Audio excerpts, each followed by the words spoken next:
Hi there, this is your friend Anna, and the question that I've been getting the most from all of my friends is what are we wearing? This age old question isn't just about choosing an outfit, it's about choosing how we present ourselves to the world. I created the I Want Her Shoes podcast to dive deep into what it means to dress with intention, whether you're heading to a council meeting or just having a casual day out with your family. Join the conversation as we explore the power of personal style and the decisions that shape our public personas. Put on your favorite pair of shoes and step into my closet.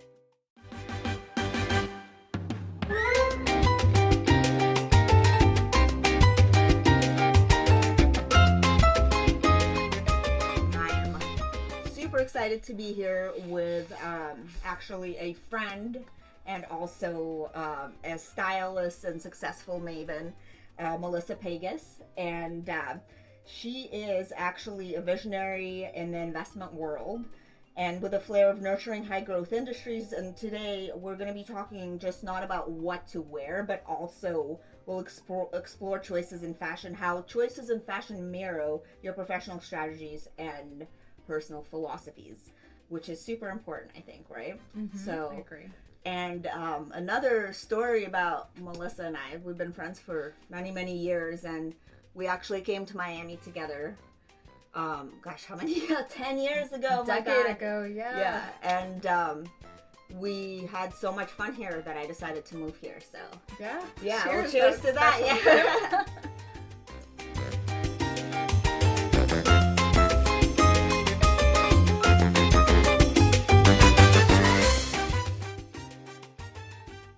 All right, well, let's dive right in because we have a lot of different things to cover. I wanted to start chatting about your professional style. How has your personal style evolved with your career in investment and advisory, and how do you choose outfits that reflect your professional identity and also intentions? Because I feel like that outfits can speak 1,000 words, right? So.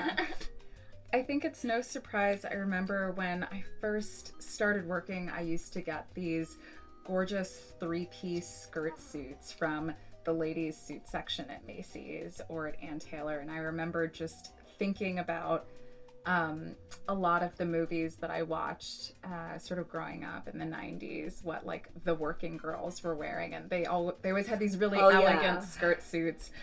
So trying to really emulate that until I found my own style. But let me tell you, Ann Taylor and a tweed twin set never led me wrong. Yeah.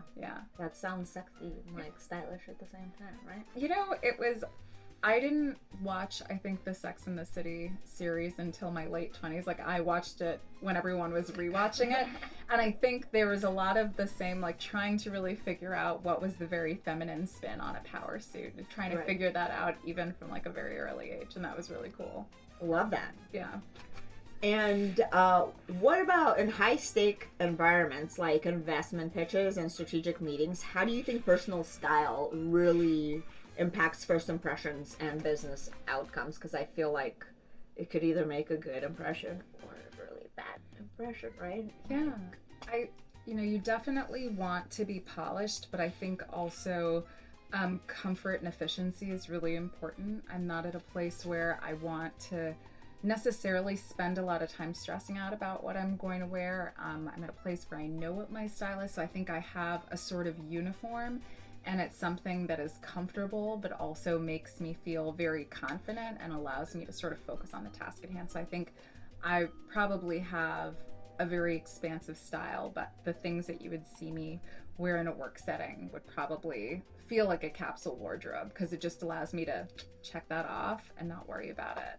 But the shoes is where I have fun. I keep the uniform casual, but the shoes where I have fun. I love that. Yeah. And let's go ahead and talk about the shoes that you brought, because that's a really good segue into that. So, they're really beautiful, by the way. I bought they are a lace Manolo Hangisi.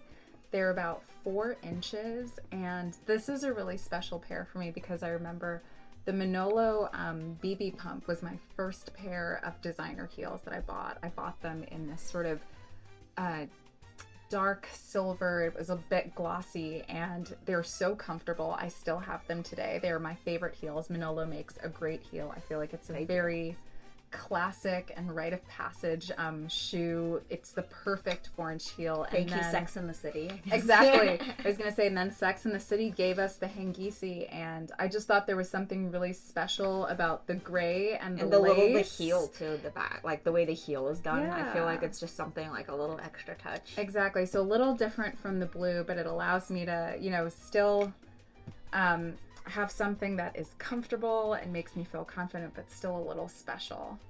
Yeah. A little bit of sparkle. It's important. Yeah. Literally puts a pep in the step. Yeah. No, see like how I feel like it's a huge thing for like how a pair of shoes can change your like attitude and your mood so quickly, right? Mm-hmm. So I think it's special. Thank you for sharing the story with us. Thanks.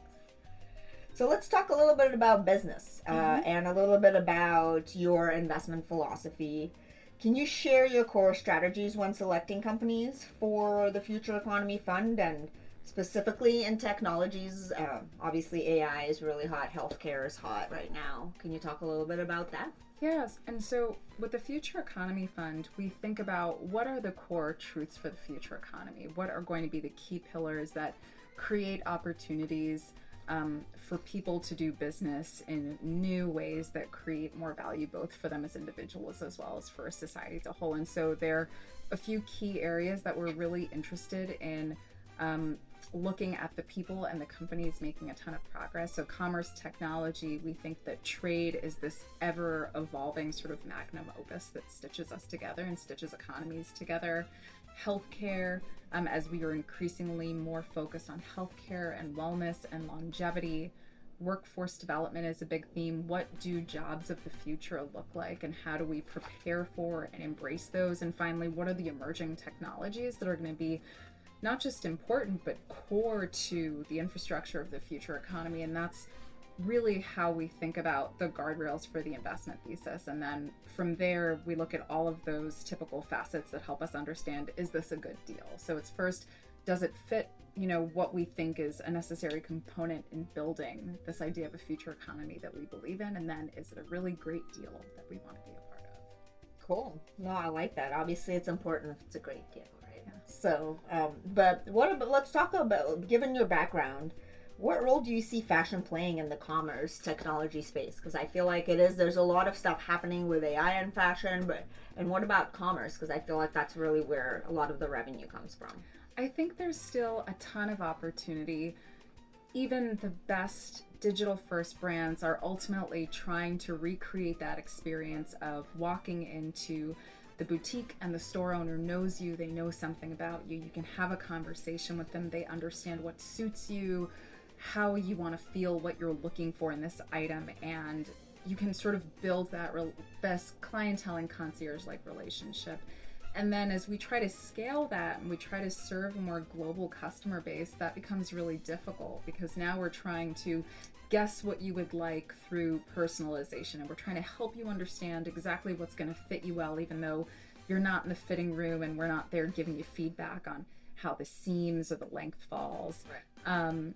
And so I think it increasingly sort of is that North Star that a lot of technologists are aiming for, to say, how do we leverage the best of that technology to fundamentally recreate that experience of letting us have intimate conversations one-on-one in real time. Yeah, I think it's going to take a while, because I feel like the actual dress technology, it's not there yet, because the AI actually has to recreate the item, right? Yeah. So it doesn't really work. I mean, it works, but ish, right? So I feel like when they figure it out, and then with the emotional piece of it, you have to train your AI to, understand your needs, and hey, we'll see what happens next, right? I feel like there's still definitely something special about going. We just went to the design district and we got a little champagne there, and we got, it's like you can't get that through a computer. Like AI is not going to serve you a little a glass of champagne. That's very true. Not yet. Not yet. One day. One day. All right, let's talk a little bit about leadership. And as a leader at the Future Economy Fund and Realtor Labs, how do you mentor companies in aligning their market strategies with their brand identities, which is, I feel like, a crucial thing for success? the business? Yeah. It's true for brands, whether your customer is the individual consumer or a company on the other side. Ultimately, people buy from people, and ultimately we vote with our dollars, and our dollars represent the things that we believe and the values that we have. And so I always, remind founders that planning for scale is great, but in the early stages, when you're thinking about product market fit, when you're launching a new product, when you're really trying to understand the voice of the customer, really lean into those anecdotes, because ultimately it's the story of why you founded the company. It's the story of who the leaders are. It's the story of what the company culture is that sometimes factors into the customer's sort of buying decision in addition to, the product requirements or product quality. No, that's a great answer. Thank you so much for sharing. And how do you use your personal branding and style to enhance your visibility and influence in the investor community? Because it's very male dominated, as everybody knows. So I think what's really interesting about the investment community is that everyone has a thesis. So, right, they have this vision of a future by helping companies be successful, and they really believe in that. And that means that they have these very strongly held sort of particular views, and those sorts of people tend to have very strong views about other things like fashion. And so I think man or woman, we get to see a lot of really cool senses of style. I mean, I'm headed to South by Southwest shortly, and I'm excited to, it's our sort of own red carpet. And I think that's part of the fun of it, figuring out how do I show up in my own individual way. I have a distinct thesis, I have a distinct perspective. I'm also allowed to have a distinct sort of aesthetic and fashion sense. And that's really fun and something that I think we celebrate overall. Speaking of South by Southwest, what do you think people are going to be wearing there? Or what, if you're thinking about going, what should you be packing there? It is for sure probably a little warmer there than it is in the Northeast and on the East Coast. So I think we're going to see lots of denim. We're going to see lots of comfy footwear for walking around because there's so much to see and do, and maybe even a little suede and fringe because that's really cowboy, in the maybe season. A little cowboy boot action. Maybe. You're going to bring your cowboy boots out? I think I will. You should. Yeah. Yeah, I feel like that's the easiest thing because it's kind of comfortable. I mean, I feel like they should be comfortable. Yeah. Right. Exactly. It's like an all-season and staple. The fringe is, I feel like that's always also very timeless and exactly. such. Yeah. Especially very in right now, too. Oh, yeah. I feel like Beyonce brought back, like, the whole Western vibe. I mean, like, I feel, and Taylor Swift has it a little bit, too. She has cowboy boots on a lot of the time, too, so go get some cowboy boots. All right, let's talk a little bit about community and with your board roles and including Entrepreneurs Across Borders, how do you integrate your professional expertise with your commitment to community development, which I feel like, it's very important. Yeah, there are two ways of looking at any task at hand. You can go really fast or you can go together.